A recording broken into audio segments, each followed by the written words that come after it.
The champagne glass slips from my trembling fingers, shattering against Technova's marble floor as Marcus's laughter pierces through the Gala's elegant chatter. Again, I'm nothing more than his entertainment, except this time I'm reborn with the power to destroy everything he touches. Look at that ancient relic! His voice booms across the launch party, drawing 200 industry elites toward my corner like vultures sensing weakness. The humiliation burns through my chest as he points at my cracked phone screen, the device suddenly feeling heavier than lead in my sweaty palm. I can't believe I used to date someone who thought a 3-year-old phone was acceptable at events like this. The scent of expensive perfume, jasmine and bergamot, floods my nostrils as Sophia Chen glides beside him, her diamond bracelet catching the spotlights like captured stars. She's everything I'm not. Heir to Technova's empire, draped in designer silk that probably costs more than my monthly rent. Her smile sharp enough to cut glass. Marcus, darling, she purrs, her manicured fingers tracing his jawline while maintaining eye contact with me. You've certainly upgraded in every department. The crowd's snickers taste like copper pennies in my mouth. My heart pounds against my ribs as familiar faces, colleagues, industry contacts, people I'd considered friends, pull out their phones to capture my humiliation for social media posterity. Emma! Marcus calls out, his voice dripping with false sympathy that makes my skin crawl. I hope you understand why we can't continue this charade. A man in my position needs someone who reflects his success, not someone clinging to outdated technology like it's a security blanket. The marble floor feels unsteady beneath my feet as he wraps his arm around Sophia's waist, their bodies fitting together like expensive puzzle pieces. The air conditioning hums overhead, suddenly too loud, too cold, freezing the tears before they can fall down my burning cheeks. Actually, Sophia interjects, her voice honey-sweet with venom. Marcus has been telling me about your financial struggles. Perhaps you should focus on finding employment that matches your current circumstances instead of pretending you belong in our world. The laughter erupts again, sharper this time, slicing through my composure like broken glass. My fingers shake as I shove my phone into my purse, the familiar weight now feeling like evidence of every failure, every compromise, every time I convinced myself that love mattered more than status. Please, I whisper, though the word gets swallowed by the crowd's judgment. Marcus, we were together for 3 years. 3 years too long. He cuts me off, his brown eyes, once warm with promises, now cold as winter stone. I need someone who elevates me, Emma, not someone who embarrasses me in front of investors.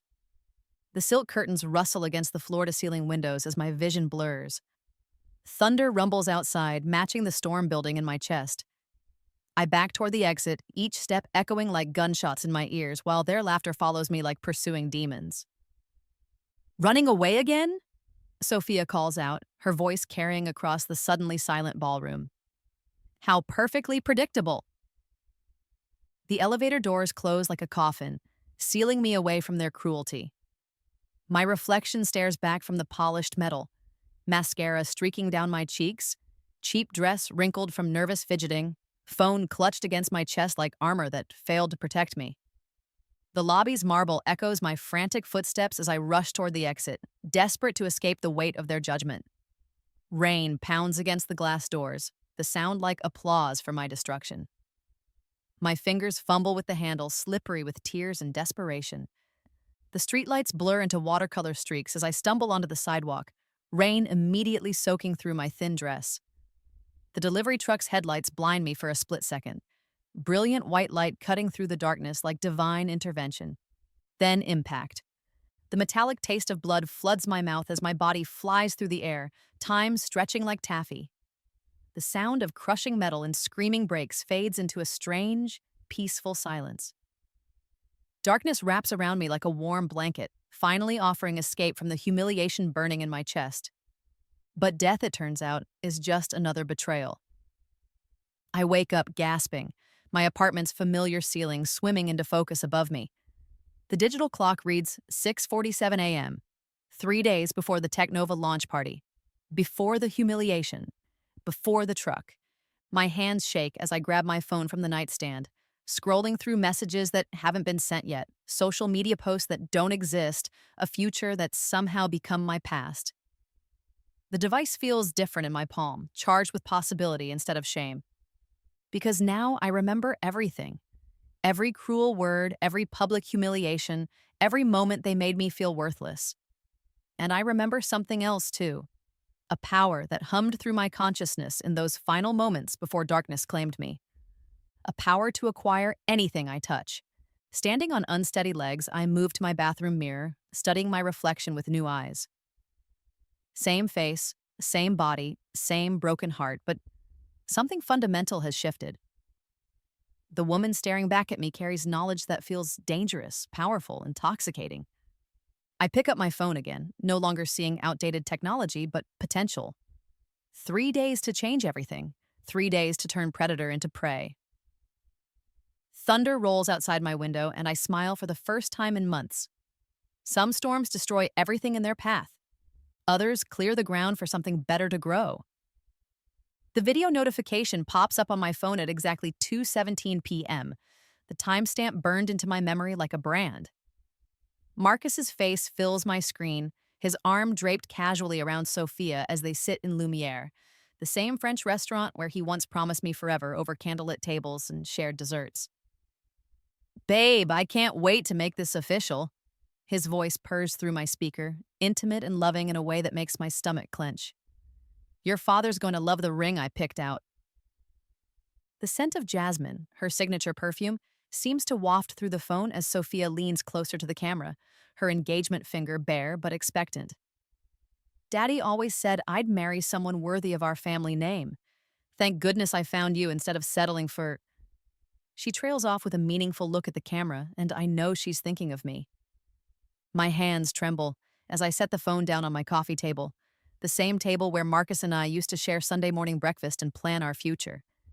The irony tastes bitter on my tongue. He accidentally sent me a video meant for his friends, ensuring I'd witness my replacement in the exact location of his broken promises.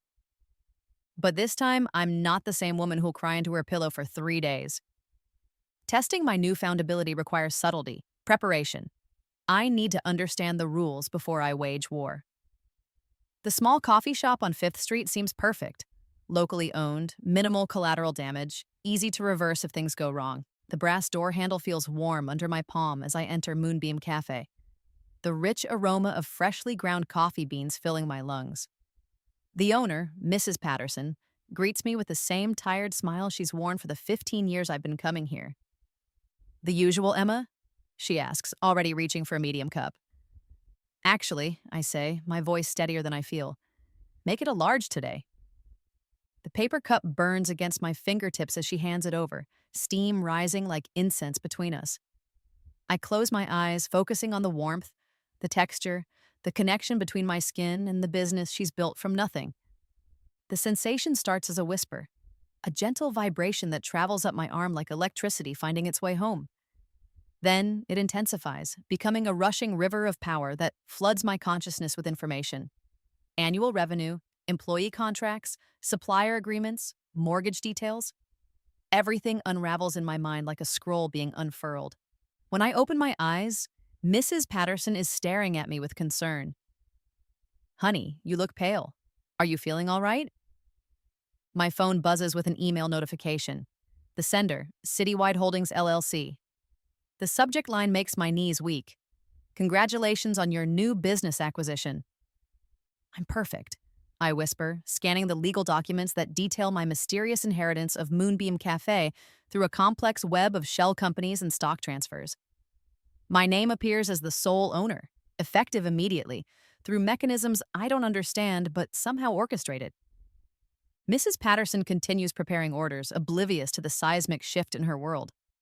Part of me wants to undo it immediately, to release this power before it corrupts whatever's left of my soul. But then I remember Marcus's laughter, Sophia's smirk, the sound of breaking glass as my dignity shattered against marble floors. Some lessons require practice.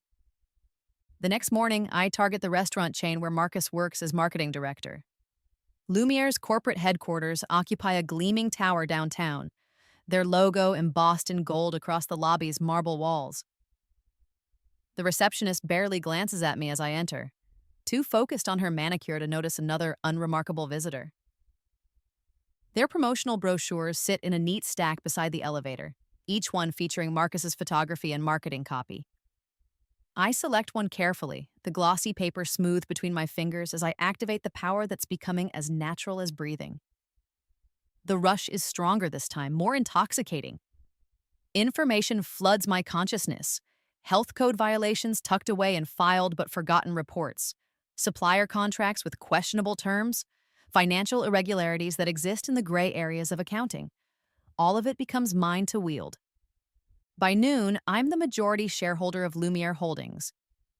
By 2 p.m., I've made an anonymous call to the health department about concerning observations at 3 flagship locations. By 4 p.m., the restaurants are shuttered with red violation notices plastered across their windows like scarlet letters. The phone rings at exactly 6:23 p.m., Marcus's name flashing across my screen with desperate insistence. Emma! His voice cracks through the speaker, all his usual confidence evaporated. I need your help. Something insane is happening at work. They shut down 3 restaurants today, and the whole marketing department is in chaos. I know you have connections in the industry. Please, I'm begging you. I let the silence stretch between us, savoring the taste of his desperation like expensive wine. Through my apartment window, city lights twinkle like stars fall into earth, each one representing a life, a dream, a business empire waiting to be claimed. I'm sorry, I say finally, my voice neutral as Switzerland. I don't really have time to get involved in restaurant drama. You understand? Emma, please. I hang up before he can finish, the click echoing through my apartment like a period at the end of a very long sentence. My phone buzzes with a text from Sophia 20 minutes later. We need to talk. My father is furious about Lumiere pulling Technova's advertising budget because of the health violations. This affects our entire launch strategy. Then another message. I know you're connected to this somehow. I'm coming over. I glance at my reflection in the darkened window, surprised by the woman staring back at me. Same face, same body, but there's something predatory in my eyes now. A hunger that's been feeding on revenge and growing stronger with each taste.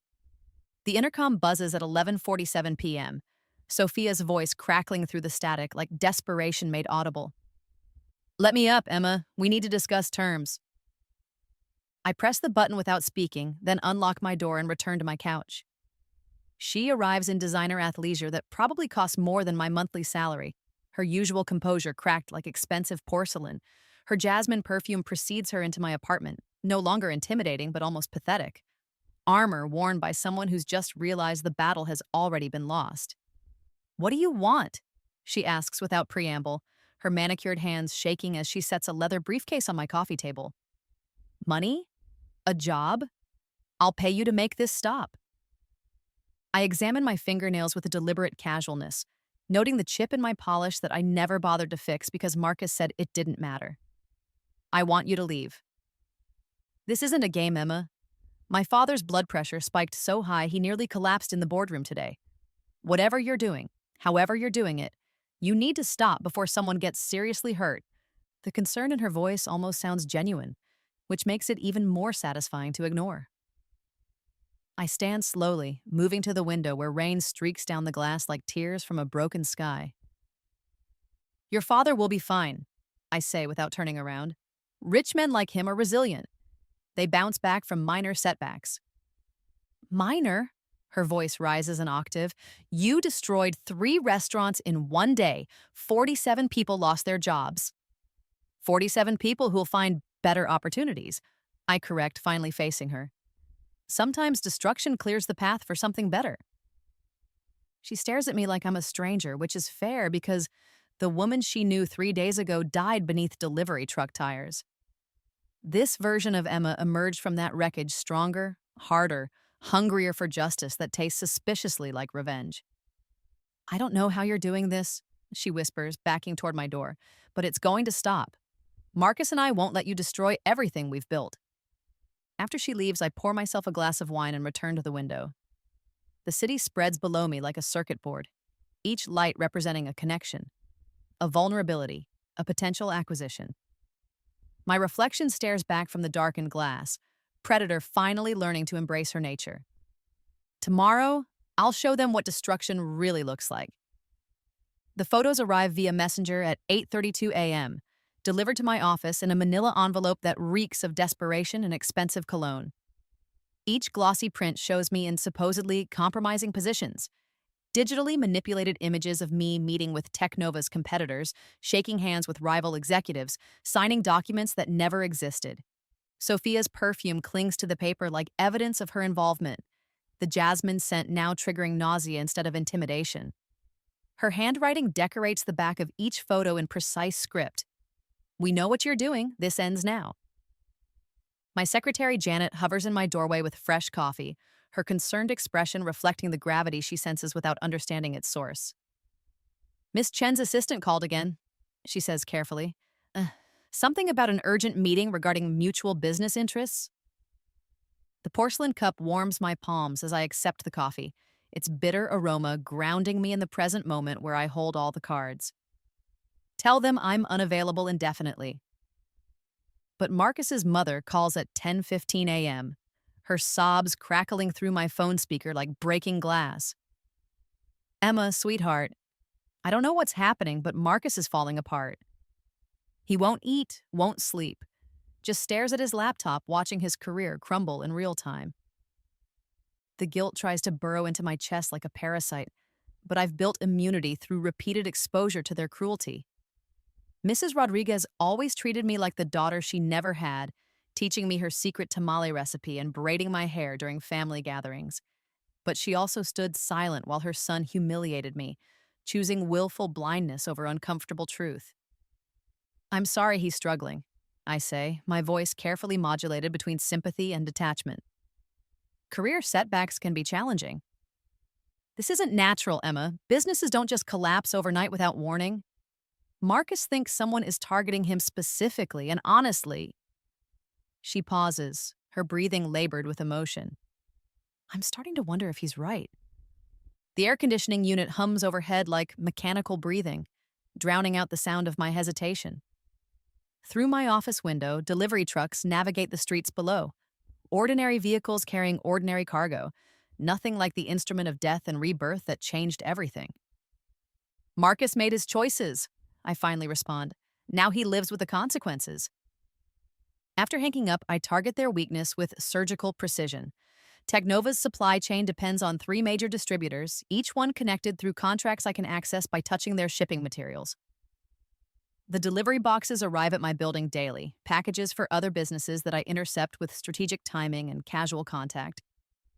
The first box feels warm under my palm as the power surges through my fingertips, uploading proprietary information about semiconductor shipments and rare earth mineral contracts. The second box reveals textile suppliers for their smart clothing line. The third unlocks their partnership with battery manufacturers in Southeast Asia. By lunch, I own controlling interests in all 3 companies. The artificial shortages begin innocently. Delayed shipments blamed on weather, mechanical failures that strand cargo containers at ports, quality control issues that require extensive testing. Technova's flagship product launch, scheduled for next month, becomes impossible without the components I've systematically eliminated from their supply chain. Industry blogs explode with speculation by evening. Tech Trends runs the headline, "Technova's mysterious supply chain collapse, coincidence, or corporate sabotage?" VentureBeat follows with, "Silicon Valley's darling faces unprecedented production crisis." I read each article while soaking in a bubble bath that smells like lavender and victory. My old phone, the catalyst for everything, propped against a wine glass on my bathroom counter.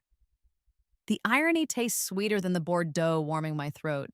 Sophia's father suffers what the news carefully terms a stress-related cardiac episode at 11:47 p.m. The ambulance sirens wail through the city like a mechanical banshee, carrying away the architect of his daughter's arrogance to a sterile hospital room where monitors beep like digital prayers. I should feel remorse. The old Emma would have sent flowers, called to check on his condition, offered any assistance within her limited means. But the old Emma died with her dignity on marble floors while 200 witnesses watched and laughed. This Emma understands that some lessons require consequences severe enough to penetrate decades of entitlement. Marcus ambushes me outside my office building the next morning, his appearance shocking in its deterioration. Designer stubble has become unkempt beard, His usually immaculate hair hangs limp with grease, and his clothes, still expensive, look like he's slept in them for days. "What are you?" he demands, grabbing my wrist with hands that shake like autumn leaves. His cologne, once sophisticated and alluring, now smells sour with desperation and fear. "I know you died, Emma. I found the accident report, the hospital records. You were pronounced dead at 11:23 p.m., 3 days before the Technova party." His grip tightens as pedestrians stream around us like water flowing around stones, everyone too absorbed in their own dramas to notice ours unfolding. "But then you showed up at the party like nothing happened, except you were different, colder, and now everything I touch turns to ash." The morning sun slants between skyscrapers, casting long shadows that make the street feel like a cathedral. Traffic honks and rumbles around us, the city's heartbeat pumping urgency through concrete arteries. "You're having a breakdown," I say calmly, though my pulse quickens at how close he's come to the truth. "Guilt and stress can cause hallucinations." "Bullshit!" His voice cracks like a teenager's, drawing stares from passing strangers. "I watched you die. I read about it online. Emma Morrison, 27, struck by delivery truck outside Technova headquarters, survived by no immediate family." The detail hits harder than I expected. Survived by no immediate family. The clinical language reduces my entire existence to a footnote, a cautionary tale about looking both way before crossing streets. "And yet here I am," I murmur, gently extracting my wrists from his grasp. "Which suggests your research skills need improvement." His brown eyes, once warm enough to melt my resolve, now burn with desperation that makes me want to step away. "I don't care what you are anymore. Ghost, zombie, demon, I don't care. Just stop destroying everything, please." The word hangs between us like a prayer thrown into the void. Marcus Rodriguez, who never begged for anything in his privileged life, reduced to pleading with a woman he discarded like yesterday's newspaper. "I'll do anything," he continues, his voice dropping to a whisper that forces me to lean closer despite myself. "I'll leave Sophia, publicly apologize for how I treated you, give you whatever money I have left, just please make it stop."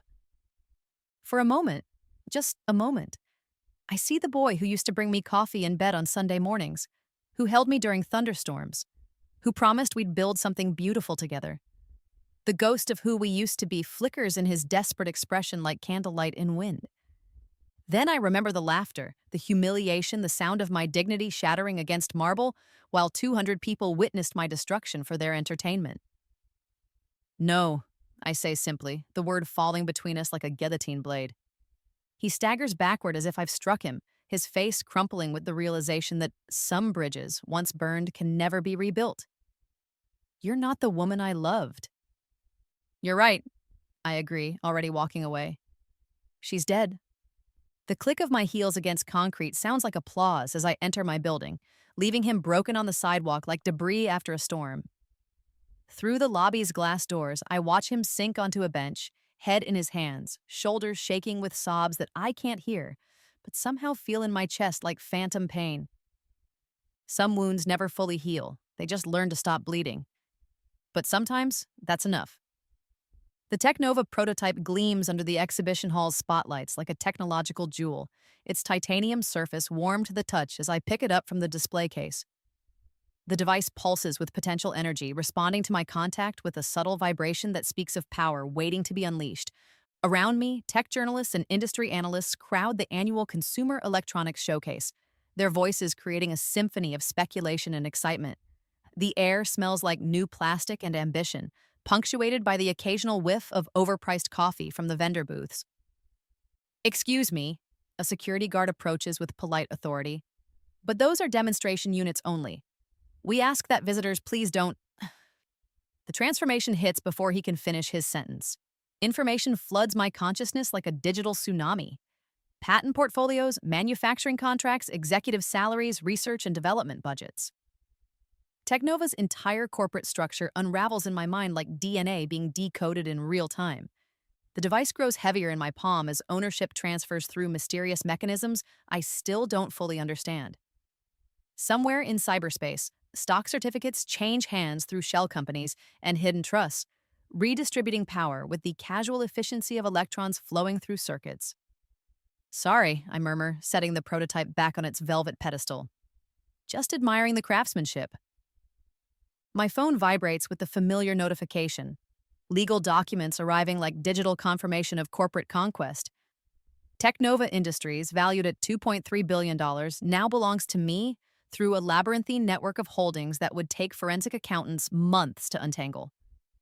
I excuse myself to the bathroom, locking the stall door before allowing myself to process the magnitude of what just happened. My hands shake as I scroll through the documentation, each page representing years of Sophia's family legacy transferred to me through supernatural mechanics that defy explanation. But the real earthquake hits Technova's boardroom an hour later.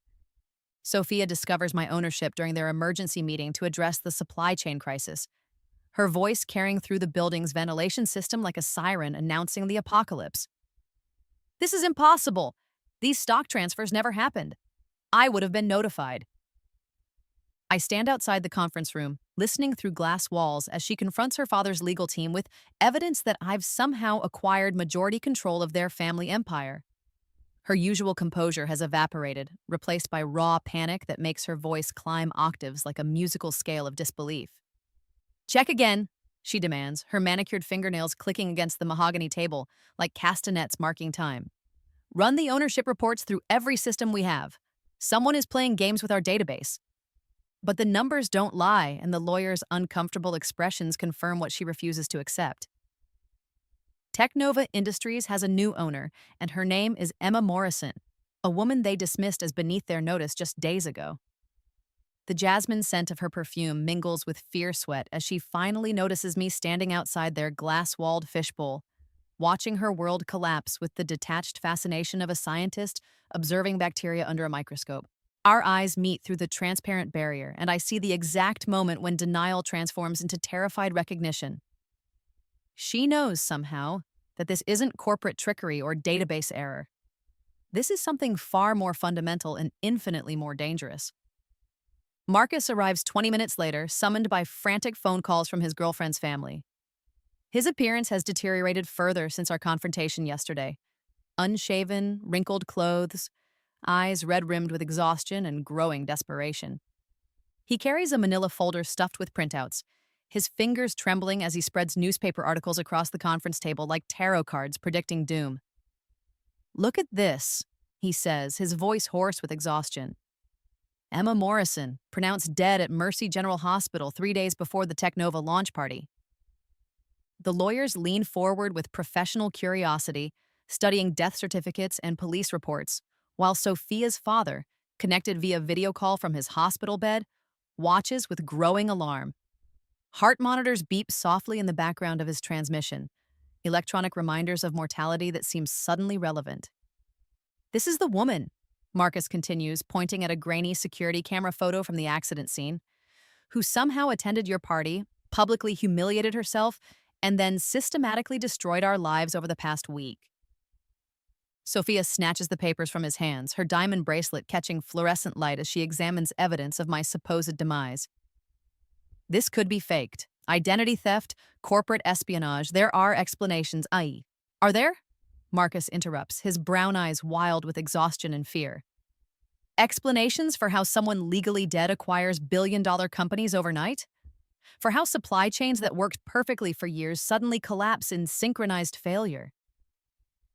The boardroom falls silent, except for the whisper of air conditioning and the distant hum of hospital equipment from her father's video feed. Through the floor-to-ceiling windows, the city sprawls below like a circuit board, each light representing a business, a life, a potential acquisition waiting for my touch. I decide it's time to demonstrate the truth they're struggling to comprehend. The coffee shop on the building's ground floor serves excellent espresso in biodegradable cups that feel perfectly ordinary until my skin makes contact. The familiar surge of power flows through my fingertips as ownership documents materialize in my email inbox, another small business added to my growing portfolio. Returning to Technova's boardroom, I place my phone on their conference table and turn the screen toward their cameras, ensuring both live and remote participants can witness the impossible in real time. "Grind Coffee Company," I announce calmly, "purchased 30 seconds ago through mechanisms you don't understand and can't prevent. Would you like me to demonstrate again? The silence stretches like a held breath as they process what they're seeing. Legal documents display my name as the new owner of a business I've never visited, acquired through contact with a disposable cup that's already been thrown away. Marcus slumps into a leather chair, his face draining of color as the last threads of rational explanation snap under the weight of supernatural truth. How? He whispers. What are you? I'm exactly what you made me, I reply, my voice steady despite the power humming through my veins like electricity seeking ground. Someone who died because she believed love mattered more than status. Someone who returned because she learned better. Sophia's father speaks from his hospital bed, his voice weak but sharp with decades of business acumen. What do you want? Money? Revenge? Public apology? Name your price. The question hangs in the air like incense, heavy with the assumption that everything, including supernatural justice, has a price tag. These people have spent their lives believing money could solve any problem, smooth any conflict, purchase any outcome, and they're about to learn otherwise. I want you to understand, I say, walking to the window where rain has begun streaking down glass like tears from a broken sky. What it feels like to lose everything because someone decides you're not worth common decency. The heart monitor's beeping accelerates through the video feed as Sophia's father realizes the magnitude of his family's situation. His daughter owns nothing now. Her inheritance, her social status, her future security, all transferred to a woman they treated like disposable entertainment. But I also want you to understand, I continue, turning back to face their stricken expressions, that some things can't be undone by throwing money at them. Some bridges, once burned, become permanent rivers between who you were and who you chose to become. Thunder rolls outside and I smile at the symmetry. Some storms announce themselves with fury and lightning. Others arrive quietly, changing everything before anyone notices the sky has fallen. The Intertech annual gala transforms the Grand Meridian Ballroom into a constellation of power and influence. 500 industry titans gathering under crystal chandeliers that fragment light like broken promises. The air hums with conversation and ambition, perfumed with expensive cologne and the metallic scent of money changing hands in shadowy corners. I enter wearing a midnight blue gown that costs more than my old monthly salary. My hair swept into an elegant chignon that would have been impossible to afford during my previous life. The irony tastes sweet on my tongue. I'm dressed like the woman Marcus wanted me to be, arriving as the predator he never imagined I could become. The acquisition of Precision Public Relations happened this morning with characteristic efficiency. Their promotional materials covered my breakfast table like business cards at a networking event, each brochure offering contact with their corporate structure. By noon, I owned the agency representing Marcus's new modeling contract with Zenith Athletic Wear. The air conditioning whispers overhead like mechanical breath as I navigate through clusters of executives and entrepreneurs, their conversations creating a symphony of deals and betrayals. The marble floor reflects fractured images of designer shoes and practiced smiles, everyone performing their roles in capitalism's grand theater. Marcus stands near the stage, resplendent in his Zenith athletic wear that transforms him into a billboard for masculine perfection. His beard has been professionally trimmed, his hair styled to casual perfection, his smile practiced for cameras that capture every angle of his recovery from recent career setbacks. Sophia clings to his arm like expensive jewelry, her red dress flowing around her like liquid fire.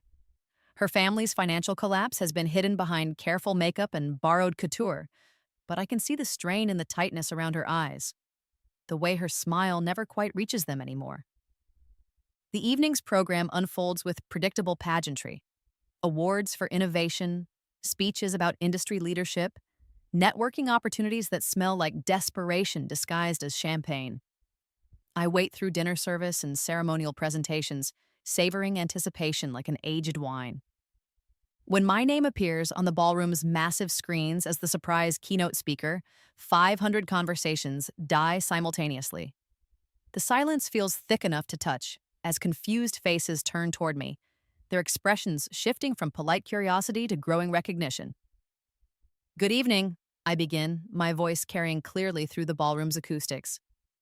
My name is Emma Morrison, and I have a story to tell about transformation, betrayal, and the true cost of treating people as disposable entertainment. The podium's microphone amplifies every word as I gesture toward the screens, which now display security footage from the Technova launch party. Marcus's voice echoes through the ballroom, his cruel laughter frozen in time as he mocks my cracked phone screen for 500 witnesses. This is how my boyfriend of 3 years chose to end our relationship, I continue, watching confusion transform into uncomfortable recognition across the audience. Public humiliation as performance art, reducing a human being to a punchline for your entertainment. Marcus has gone pale beneath his professional makeup, his hands gripping Sophia's arm so tightly she winces. Security guards position themselves near the stage exits, uncertain whether this represents a threat or just awkward personal drama unfolding in public. But here's what makes tonight interesting, I say, advancing the presentation to corporate ownership documents displayed in stark black and white. I now own Precision Public Relations, the agency representing Mr. Rodriguez's lucrative modeling contract with Zenith Athletic Wear. The gasps ripple through the audience like waves breaking against shore. Phone cameras emerge like digital flowers blooming in the darkness. Everyone's suddenly desperate to capture this moment of corporate theater. I also own Technova Industries, I continue, enjoying the way Sophia's face crumples with fresh humiliation, including their extensive supplier network, their patent portfolio, and their marketing partnerships with influencers who specialize in public mockery. Marcus lunges toward the stage with desperate fury, his careful composure finally shattering under the weight of supernatural consequences.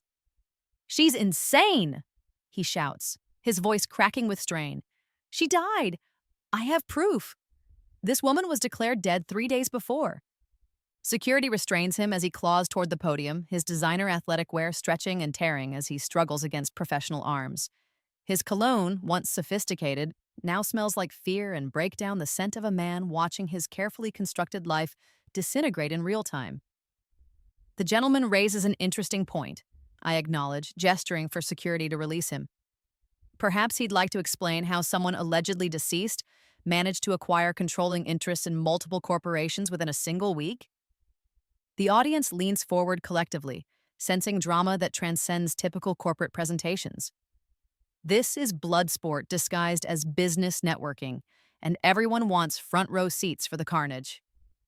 Sophia stands frozen beside Marcus, her red dress now seeming more like blood than fashion. Her engagement ring, the same one he promised me years ago in different circumstances, catches spotlight like trapped fire on her finger. The most fascinating part, I continue, advancing to my final slide, is that I now own the very brand sponsoring his athletic modeling contract. Zenith Athletic Wear became part of my portfolio this afternoon. The revelation hits like a physical blow. Marcus staggers backward, his professionally styled hair now disheveled from his struggle with security. The irony is perfect. He wears their logo across his chest like a brand marking him as my property. Which means, I announced to the captivated audience, his contract is officially terminated, effective immediately. The screens display the cancellation notice, signed with my new corporate seal and time-stamped 30 minutes ago. Marcus's face appears in before and after photos. The confident model from this morning's campaign shoot contrasted with the broken man currently being restrained by ballroom security. Sophia's social media notifications begin chiming like digital church bells announcing her downfall. Fashion bloggers in the audience are already live tweeting her outfit choices, dissecting every element for signs of financial distress.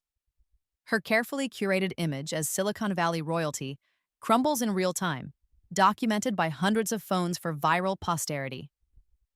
I want everyone to remember this moment, I say, my voice carrying to every corner of the ballroom like judgment delivered from above. Remember how easily power shifts when you underestimate someone's capacity for transformation. Marcus breaks free from security one final time, rushing toward me with desperate fury. But instead of violence, he drops to his knees at the foot of the stage, his voice breaking with the weight of complete defeat. "Emma, please," he begs, tears streaming down his face while 500 industry leaders watch his public destruction. "I know I hurt you. I know I was cruel. But this is destroying innocent people. Sophia's father is in the hospital. Her family has lost everything." The microphone picks up every word, broadcasting his desperation to an audience that feeds on drama like vultures on carrion. Social media explodes with hashtags and memes. Hash phone mockery and hash Zenithgate trending within minutes. Innocent? I repeat, leaning closer to the microphone so my words slice through the ballroom like surgical instruments. Was I innocent when you humiliated me for entertainment? Was I innocent when she called me predictable for running away from your cruelty? Sophia finally finds her voice, though it wavers like candle flame in wind. My father never hurt you. He doesn't deserve. Your father raised a daughter who believes other people exist for her amusement. I interrupt, my voice steady despite the power humming through my veins. He created someone who looks at others and sees only tools for her advantage. The apple doesn't fall far from the tree. The ballroom erupts in whispered conversations as attendees realize they're witnessing something unprecedented. Not just corporate acquisition, but supernatural justice playing out in real time. Phone cameras capture every moment for posterity, ensuring their humiliation will live forever in digital archives. Marcus remains on his knees, his expensive athletic wear torn and stained with tears. What do you want? I'll do anything. Public apology, financial compensation, whatever you need to make this stop. I study his broken expression, remembering the boy who once held me during thunderstorms and promised we'd build something beautiful together. That version of Marcus died the moment he chose status over love, public approval over private devotion. I want you to understand, I say finally, my words echoing through the suddenly silent ballroom, that some actions have consequences that extend beyond your ability to repair them. Some bridges, once burned, become permanent chasms. Security escorts them out through the ballroom's service entrance, their exit captured by dozens of phones for immediate social media distribution. The last image shows Marcus supporting Sophia as she stumbles in her designer heels, both of them reduced to debris in the wake of supernatural justice. The audience remains silent for nearly a minute after their departure, processing what they've witnessed. Then, conversation explodes like champagne corks popping, everyone desperate to discuss the evening's entertainment with their neighbors. I return to my table as the program continues, ordering dessert with the casual confidence of someone who's just reminded 500 powerful people that the universe occasionally corrects its own imbalances. The chocolate mousse tastes like victory sweetened with perfect timing. My phone buzzes with interview requests from tech journalists, speaking engagement offers from business schools, and investment opportunities from venture capitalists who suddenly want to understand my acquisition strategies. Power recognizes power even when it arrives through supernatural channels. But the most satisfying notification comes from Marcus's Instagram account, a public apology video where he takes full responsibility for his inappropriate behavior and failure to treat others with basic human dignity. His follower count plummets in real time as sponsors distance themselves from his toxic brand. Some storms destroy everything in their path. Others simply clear the ground for something better to grow. Rain pounds against my penthouse windows at 2:47 a.m., each droplet exploding like liquid bullets against the glass. The storm arrived with biblical fury, transforming the city below into a watercolor painting where streetlights blur into abstract constellations. Marcus appears at my door like a ghost seeking absolution, his clothes soaked through and clinging to his body like a second skin. His hair hangs in wet strands across his forehead, and his eyes, once warm with promises, now burn with desperation that makes my chest tighten with unwanted recognition. He doesn't knock, he simply stands in my doorway after somehow bypassing building security, his presence filling the space like smoke from a fire that's consumed everything in its path. Water drips from his jacket onto my marble floor, creating small puddles that reflect the city lights streaming through my windows. I remember everything now, he says, his voice barely audible above the storm's fury. Every cruel word, every moment I made you feel worthless, every time I chose my image over your feelings. The jasmine scent that once announced Sophia's presence is absent now, replaced by the clean smell of rain and the masculine cologne that used to comfort me during our 3 years together. But it's different now, sour with desperation and failure. Security cameras caught me entering the building, he continues, stepping uninvited into my apartment. They'll be here soon to remove me, but I needed you to hear this first. His expensive shoes squelch against my floor as he moves to the center of my living room, the same space where we once planned our future over Sunday morning breakfast and shared dreams. Now it feels like a mausoleum preserving the remains of who we used to be. "I love you," he says, dropping to his knees on the marble, with a sound that echoes through my apartment like breaking bone. "I've always loved you. Everything else, Sophia, the status, the public image, it was all fear. Fear that I wasn't good enough, that I needed to prove my worth through other people's approval." Lightning illuminates the city beyond my windows, casting stark shadows across his face as he kneels before me like a supplicant seeking divine intervention. Thunder follows seconds later, shaking the building's foundation and rattling my wine glasses in their cabinet. "I know you died because of me," he continues, tears mixing with rainwater on his cheeks.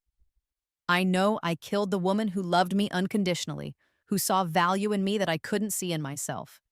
And I know that somehow, impossibly, you came back to teach me what that loss really means." The words hit harder than I expected, each one finding cracks in the armor I've built around my heart. Part of me wants to reach for him, to smooth the wet hair from his forehead and pretend the last week never happened. But the larger part, the part forged in supernatural fire, remembers the laughter, the humiliation, the sound of my dignity shattering against marble floors.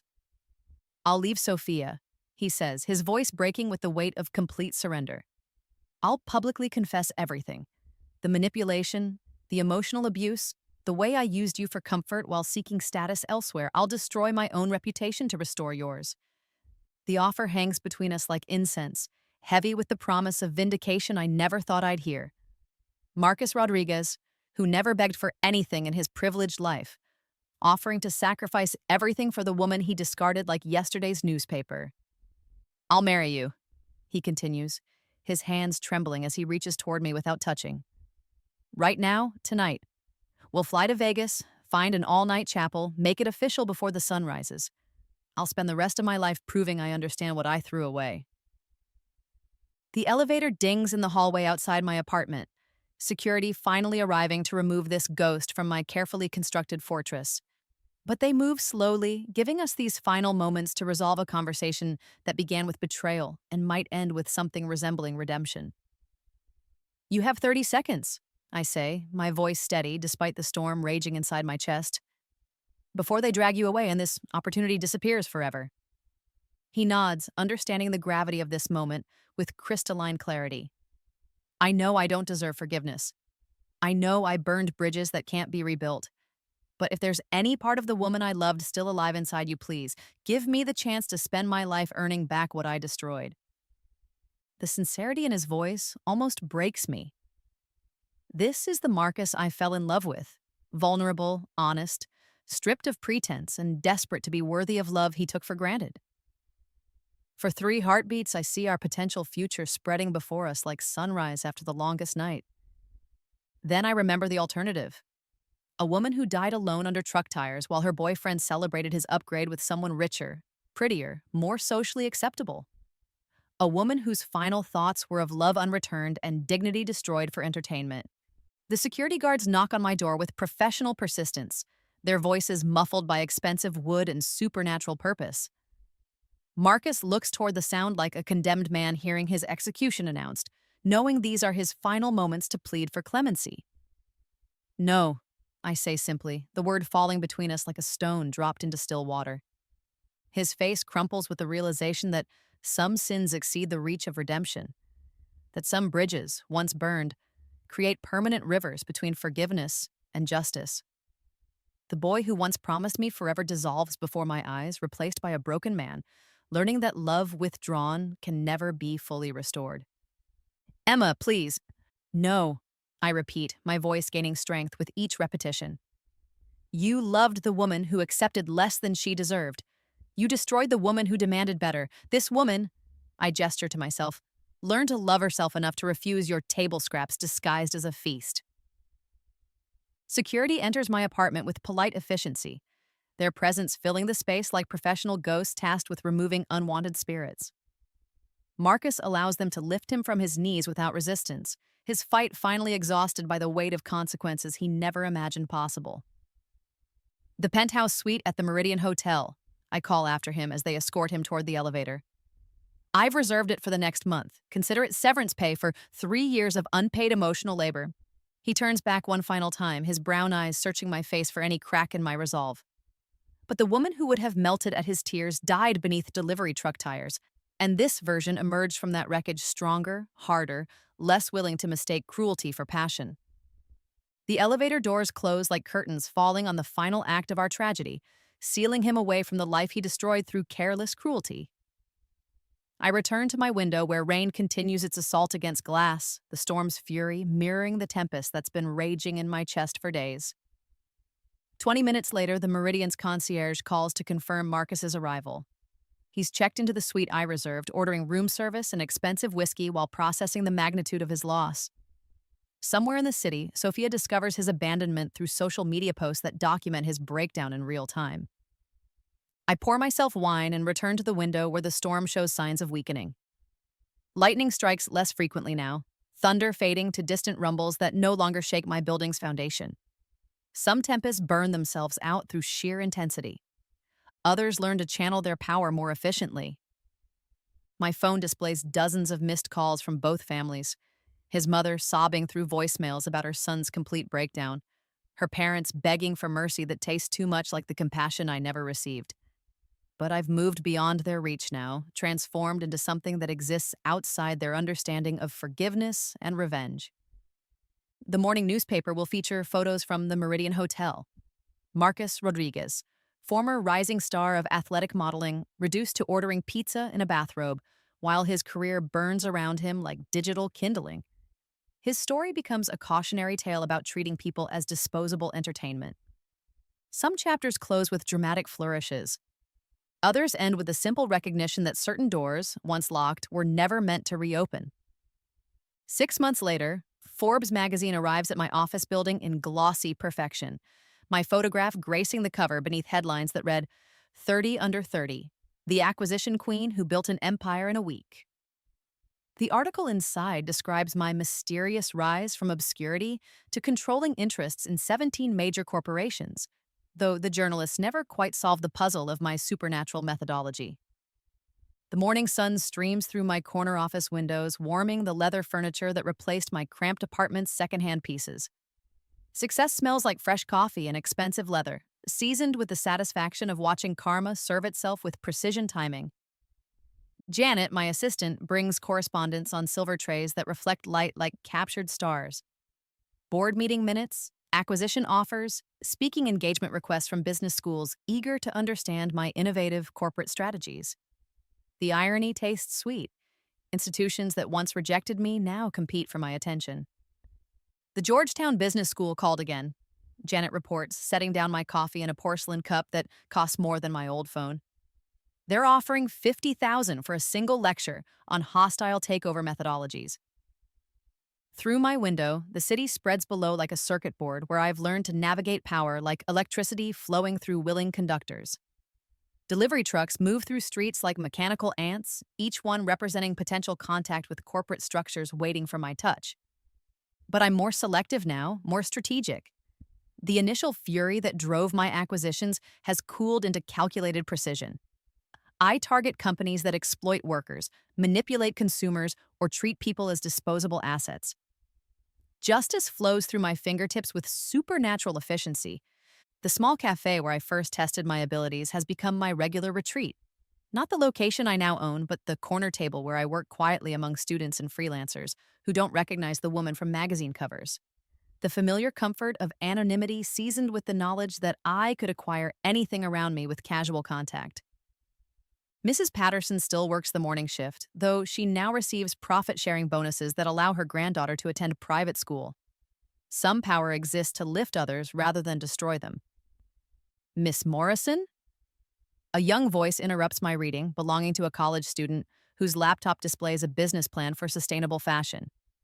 I'm sorry to bother you, but aren't you the woman from the Forbes article, the one who acquired all those companies? Her excitement feels genuine, untainted by the calculation that defines most business networking. She reminds me of who I used to be. Optimistic, hardworking, believing that merit would eventually triumph over circumstance. I am, I confirm, gesturing for her to join me at my corner table. What's your project? Her presentation unfolds with passionate conviction: ethical manufacturing, fair trade suppliers, clothing, designed to last decades rather than seasons. The antithesis of fast fashion that treats both workers and consumers as expendable resources. The problem is funding, she explains, her voice growing quieter with embarrassment. My family can't help financially, and traditional investors want profit margins that would require cutting exactly the corners I'm trying to avoid. Through the cafe's window, I notice a familiar figure walking past: Marcus, wearing a simple coffee shop uniform beneath a jacket that's seen better days. His beard has grown fuller, softening the sharp edges that once defined his face. He moves with quieter purpose now, stripped of the arrogance that used to announce his presence like expensive cologne. What would you say to a silent partner? I ask the student, my attention returning to her sustainable fashion plan. Someone who provides funding without requiring unsustainable profit expectations? Her eyes widen with surprise that borders on disbelief. You'd invest in a student project? I'd invest in someone who sees workers as human beings rather than production costs, I correct, already mentally calculating the funding needed to launch her vision properly. Email me your complete business plan. If it's as ethical as you claim, we'll discuss terms. She thanks me with tears in her eyes, gathering her materials with shaking hands that remind me of my own nervousness during the early days of career building. Some investments transcend financial returns, generating compound interest in human dignity and sustainable futures. After she leaves, I allow myself to watch Marcus through the window as he begins his shift at the competing coffee shop 3 blocks away. His movements lack the performative confidence that once defined him, replaced by genuine attention to each customer's needs. He's learned to find purpose in service rather than status. Local newspapers covered his transformation with headlines like, "From model to barista, a fall from grace or rise to authenticity?" But the articles miss the deeper story: a man learning to define worth through contribution rather than consumption, building identity on foundation more solid than public approval. Sophia's journey took a different path. Her nonprofit organization for business ethics launched 3 months ago, funded by the liquidation of her family's remaining assets. The Chen Foundation for Corporate Responsibility operates from a modest office downtown, teaching workshops on treating employees and customers as human beings rather than profit centers. Her recent TED Talk went viral with the title, "When Privilege Becomes Prison: Learning Empathy Through Loss." The woman who once mocked others for their circumstances now advocates for dignity in all business dealings. Transformation tastes sweeter than revenge ever could. Sometimes I encounter them separately at industry events: Marcus serving coffee to networking executives, Sophia presenting ethical business practices to audiences that once celebrated her family's wealth. We maintain polite distance, like planets whose orbits occasionally cross without collision. There's no hatred anymore, no burning desire for further revenge. The supernatural fury that drove my initial acquisitions has cooled into something resembling peace, seasoned with the understanding that some lessons required exactly the harshness they experienced. My phone, a top-of-the-line model that responds to my touch with the same supernatural power that changed everything, displays a message from my lawyer.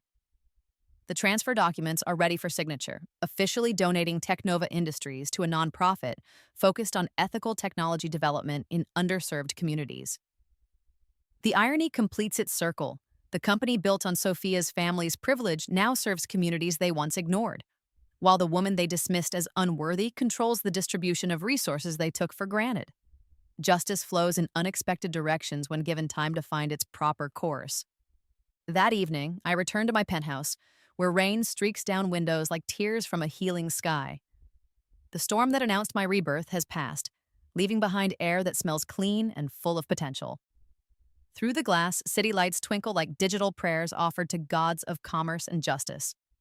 I delete Marcus's contact information from my phone with a simple swipe, the action requiring less effort than breathing.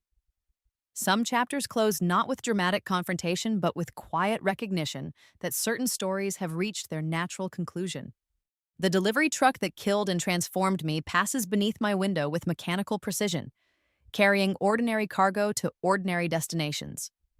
Nothing supernatural about its route now, just another vehicle serving the city's endless appetite for convenience and connection. I raise my wineglass in silent toast to the woman who died beneath its wheels. The naive romantic who believed love conquered all obstacles and kindness always received reciprocal treatment. Her death created space for someone stronger, wiser, less willing to mistake cruelty for affection. Some rebirths require destruction. Others simply need the courage to delete old contacts and embrace the infinite potential of fresh starts. The city spreads below like a circuit board where power flows through willing conductors, and I finally understand that the greatest acquisition isn't companies or revenge. It's the peace that comes from loving yourself enough to refuse anyone's table scraps disguised as a feast. My reflection stares back from the darkened window, no longer desperate for approval or afraid of abandonment. The woman looking back owns her power, controls her destiny, and chooses her connections with the wisdom earned through supernatural transformation. Some storms destroy everything in their path. The strongest ones teach us to dance with lightning and emerge reborn from our own ashes.